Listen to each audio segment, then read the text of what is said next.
Oh, he is indeed their quarterback for 2019 and maybe for 2020. Ralph Facciano of SNY says that key people in the organization think Manning still has something left, and there's an openness to extending his contract into 2020. He's only signed through 2019. Facciano also says the owners have complete faith in GM Dave Gettleman and believe in his vision for rebuilding the franchise. I assume he's shared with them the plan. He won't share with anyone else. And frankly, I think he's just doing what he's told to do. And I think they are just trapped in this vortex of keeping Eli Manning for as long as he wants to be there because they tried to bench him and it blew up in their faces, and now they are going the other way and keeping Eli as long as he wants to stay and just hoping that he chooses to leave before it gets even uglier than it's been. Yeah, well, I just don't understand what the thinking is here with this the whole process. I really don't. You know, again, Eli Manning's done a lot of great things for the New York Giants football team, and we know he's won 2 Super Bowls and had 2 epic playoff runs where he was so clutch. But Mike, I mean, since 2011, they've been to the playoffs one time.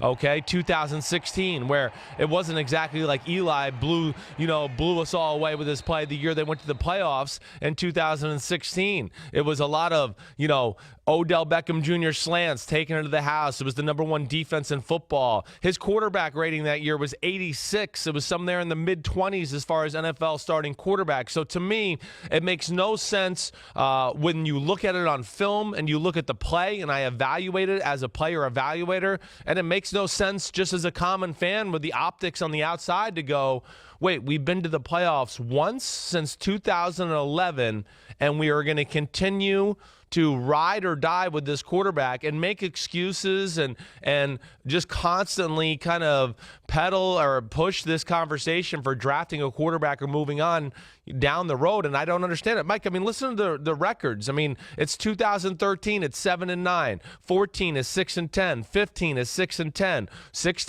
2016, we talked about it. It's playoffs, 11-5. Then it was 2017, 3-13, and then last year 5-11. I don't know another quarterback who could ever make it through that alone, unless I guess you've won 2 Super Bowls.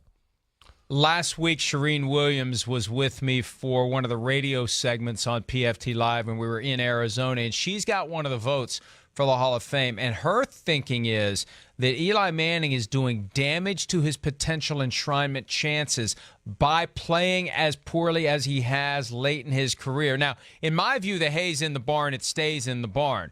But I don't have a vote. She does. And at what point does Eli have to be concerned that his accomplishments are going to be overshadowed by this extended stretch on the back end of his career where he isn't Canton-worthy, Chris? Yeah, well, I know. I mean, again, Eli is one of these where I would say this. He's like the worst great quarterback ever, okay? That's like kind of the phrase I would use for Eli. Like, he's not in the class of a Brady or an Aaron Rodgers or a Drew Brees or anybody like that. He's on his own class of 2 Super Bowl winning quarterbacks towards the bottom of the totem pole there, really.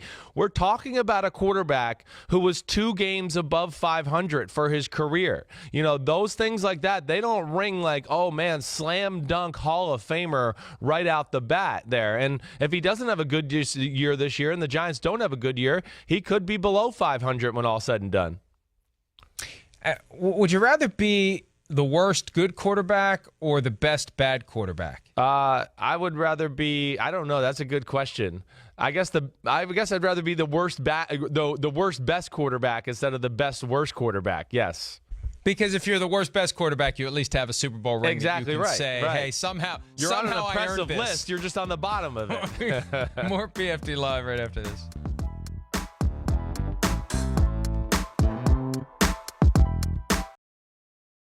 Hi, I'm Mike Tirico, and thanks for watching.